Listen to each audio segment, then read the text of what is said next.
नमस्कार, मैं astrologer Kanchan Pradeep Kukreja, Divya Jyoti astro and vastu की संचालिका। तो दोस्तों, आज हम लोग डिस्कस करेंगे कि 4 ग्रह एक साथ अपना स्थान परिवर्तन करने जा रहे हैं, तो उनका आपके जीवन पर क्या प्रभाव रहेगा। सबसे पहले 13 जनवरी 2026 के दिन शुक्र अपना राशि परिवर्तन करके अपने मित्र शनि की मकर राशि में प्रवेश कर रहे हैं। उसके बाद 14 जनवरी शाम के 3:13 पर सूर्य भी राशि परिवर्तन करेंगे और मकर में पहुंच जाएंगे। जब भी मकर में सूर्य प्रवेश करते हैं तो शुभ कार्य शुरू हो जाते हैं, जैसे कि विवाह, गृह प्रवेश, मुंडन, नाम संस्कार इत्यादि। इसके साथ साथ 16 तारीख को मंगल भी अपनी राशि परिवर्तित करते हुए उच्च के होकर मकर में प्रवेश करेंगे और 17 को बुध भी वहीं पहुंच जाएंगे। इन 4 बड़े ग्रहों के साथ 2 दिन का योग चंद्रमा भी बनाएंगे, जो कि 18 तारीख को एंटर करेंगे और 20 को यहां से निकल जाएंगे। लेकिन इन 4 ग्रहों का मेन आपके जीवन पर बहुत ज्यादा प्रभाव पड़ेगा। जैसे कि हम लोग जानते हैं कि यदि हम लोग काल पुरुष की कुंडली से ले, तो काल पुरुष की कुंडली हमेशा हम लोग मेष लगन से लेते हैं। तो यह जो भी प्रभाव होगा वो आपके जीवन पर, आपके लगन या राशि पर होगा। इतना ध्यान रखें कि आपकी कुंडली में लगन की डिग्री ज्यादा है या चंद्र की डिग्री ज्यादा। जिसकी भी डिग्री युवा अवस्था में होगी उसी हिसाब से आपके ऊपर यह प्रभाव पड़ता है। तो जिन लोगों का मेष लगन है उनके अनुसार दशम भाव में ये 4 ग्रह एक साथ एकत्रित हो रहे हैं। सूर्य और शुक्र का एक साथ होना अच्छा नहीं है, क्योंकि सूर्य अग्नि है और शुक्र खुशबू है। वैसे भी शुक्र और सूर्य अपने में आप में अधि शत्रु माने जाते हैं। यहाँ पर मंगल का उच्च का होना आपके लिए शुभ संयोग लाएगा। आपके कुछ अड़े हुए कार्य कंप्लीट होंगे, कुछ ऐसी मीटिंग, बिजनेस, प्रोफेशनल डिस्कशंस जो कि अधूरे पड़े हैं वो कंप्लीट होंगे। लेकिन शुक्र यहाँ पर सूर्य से पीड़ित होंगे, तो शुक्र भी आपको अच्छा प्रभाव नहीं दे पाएंगे। दूसरे नंबर पर हम लोग डिस्कस करेंगे कर्क लगन के बारे में।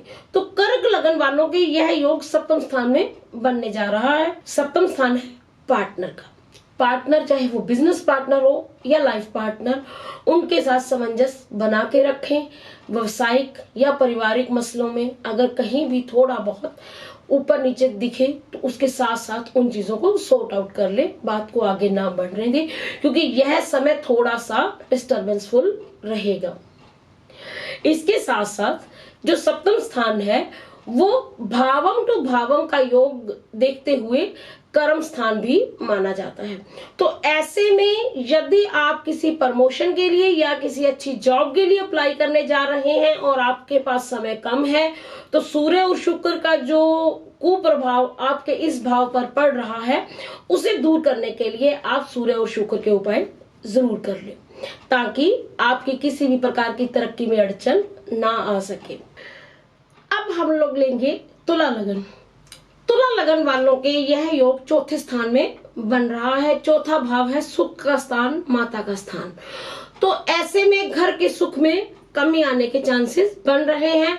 घर के सुख का मतलब 2 तरीकों से होता है। एक तो किसी भी तरह से आपके पारिवारिक मसलों में कुछ अनबन पैदा होना, या फिर आपके को किसी भी रीजन से, अपने प्रोफेशनल रीजन से, अपने डोमेस्टिक रीजन से आपको घर से बाहर रहना पड़ सकता है। चौथा भाव क्योंकि माता का भाव भी है, तो ऐसे में यह योग आपकी मदर के हेल्थ को भी साइड इफेक्ट डालता है। उनकी हेल्थ के साथ साथ चौथा स्थान शरीर में हमारे चेस्ट से रिलेटेड है, तो यहाँ पर एसिडिटी से किसी भी वजह से पेन होना या हार्ट से रिलेटेड प्रॉब्लम्स का होना बहुत ही आम बात है। तो इन दोनों चीजों का ध्यान रखें, मदर की हेल्थ का ध्यान रखें और अपने भी हेल्थ का ध्यान रखें। साथ साथ यह सुख स्थान, प्रॉपर्टी स्थान और साथ में व्हीकल का स्थान माना जाता है। प्रॉपर्टी में कुछ नई ट्रांसफर हो सकती है, कुछ लेन देन की बातें हो सकती हैं, कुछ नया परचेज करने की कंडीशन बन सकती है। यहाँ पर आप किसी नई फ्लैट, नई शॉप या किसी जगह को अगर लेने के इच्छुक हैं तो उसकी बात भी फाइनल हो सकती है। इसके साथ साथ आप अपने घर में कुछ तोड़फोड़ करके, कुछ रिपेयर करके उसको कुछ अच्छा बनाने का योग भी पैदा कर सकते हैं। इवन देन इसके साथ व्हीकल में, चाहे आपके पास 2 व्हीलर है या 4 व्हीलर है, उसको थोड़ा सा संभाल कर चलाएं, क्योंकि यहाँ पर उसमें भी प्रॉब्लम्स आने की चांसेस दिख रहे हैं, जो कि आपके लिए थोड़ा सा हानिकारक हो सकता है। उसकी मेंटेनेंस करके रखें। नया व्हीकल अगर आप लेने जा रहे हैं तो बड़ा सोच समझकर, पुराना व्हीकल अगर परचेज करने का मन बना रहे हैं तो थोड़ा सा समय एक बार डिले कर दें। तो अब हम लोग बात करेंगे मकर लगन की, क्योंकि मकर लगन यहाँ पर सबसे इम्पोर्टेंट भाव है, क्योंकि इसी लगन में ही इन ग्रहों का योग बनने जा रहा है। एक साथ 5 ग्रहों का यहाँ पर होना और परमानेंट 4 ग्रह तो 1 महीने तक इस लगन में, इस राशि में प्रभाव डालेंगे ही। तो मैं मकर लगन वालों को स्पेशली बोल दूं कि एक तो अपने गुस्से पर कंट्रोल रखें, एक अपनी वाणी पर कंट्रोल रखें। आप गुस्से में किसी को कुछ भी कह दे सकते हैं जो कि आपके रिलेशंस को खराब कर सकता है। आपको कई बार बिजनेस में प्रॉब्लम्स अगर सामने आ रही हैं तो एक चीज का ध्यान रखें कि बिना सोचे समझे कुछ भी शब्द मुंह से निकालना आपके लिए यहाँ पर गलत साबित हो सकता है। हालांकि उच्च के मंगल का चंद्र के साथ होना यहाँ पर आपके लिए धन योग तो पैदा करता है, लेकिन यहाँ पर बहुत सी परेशानियां भी पैदा होंगी, क्योंकि यहाँ पर आपके लगन में सूर्य और शुक्र एक साथ है। यदि आपका शुक्र अच्छा नहीं है, यदि आप उसको अच्छे से संभाल कर नहीं रख पाएंगे, तो तीसरे भाव में जो शनि बहुत अच्छे बैठे हुए हैं वो भी आपको कोई अच्छा प्रभाव नहीं दे पाएंगे।